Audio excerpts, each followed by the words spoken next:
come to the urgent question. Nigel Farage. Thank you, Mr. Speaker. Well, the situation in America has changed, as you know.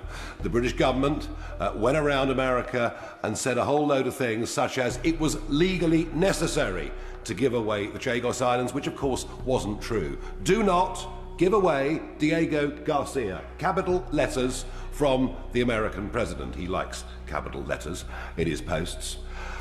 And all the other arguments have been well rehearsed. The fact that it could cost us up to 50 billion. I can tell you this from my trip to the Maldives at the weekend.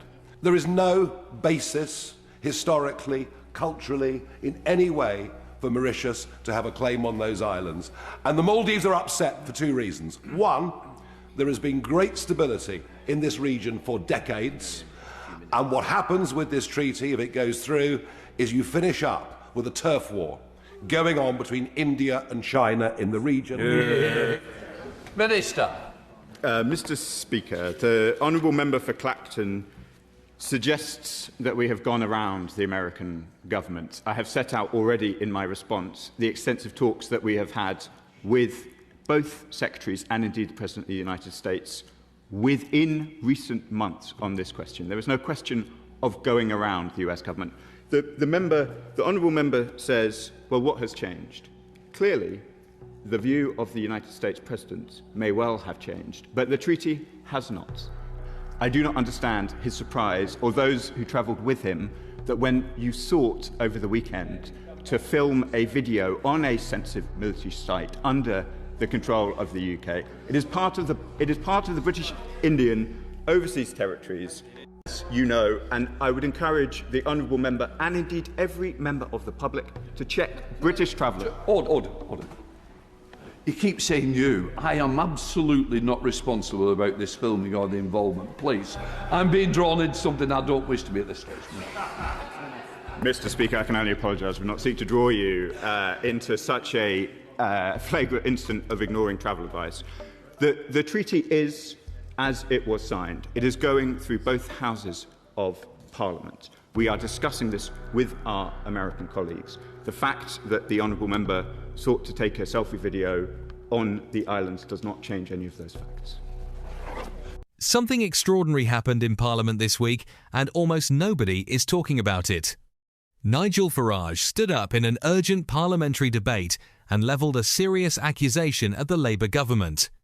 His claim that ministers went behind Washington's back, fed the Americans false legal justifications for handing over the Chagos Islands, and in doing so, exposed British taxpayers to a bill that could reach £50 billion. That's not a minor diplomatic slip, that's a potential catastrophe dressed up in parliamentary language. Now let's be clear about what the Chagos deal actually is. This is a treaty that would transfer sovereignty of a strategically vital British territory home to the Diego Garcia military base to Mauritius. Farage argues there is no historical, cultural or legal basis for that claim, and crucially, he says the British government sold a version of events to the United States that simply wasn't accurate. Donald Trump responded, in capital letters, that tells you everything about how Washington actually received this deal. But here's where it gets politically dangerous for Labour. When Farage pressed the minister directly, the response wasn't a rebuttal of the facts, it was a pivot. Suddenly, the debate shifted away from the £50 billion question and toward Farage's weekend trip to the Maldives and whether he filmed on a sensitive military site. Classic deflection. When a government can't defend the substance, it attacks the messenger. The strategic reality here is stark. Labour signed this treaty, they're pushing it through Parliament, and they're now caught between a restless Washington under Trump and a domestic opposition that smells blood. The government's position is that discussions with American officials have been extensive and transparent. But if that's true, why is the American president firing off capital letter warnings on social media? For ordinary British people, this matters enormously. £50 billion is not abstract. That's money that could fund public services, cut waiting lists, or reduce the tax burden on working families. Instead, it may be heading toward a sovereignty giveaway that destabilizes an entire region, potentially triggering a power struggle between India and China in the Indian Ocean.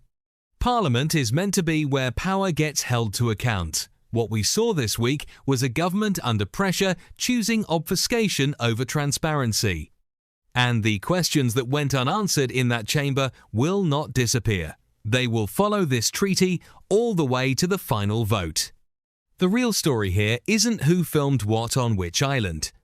The real story is whether Britain just made one of the most costly and reckless foreign policy decisions in modern history, and whether the public will ever get a straight answer about it.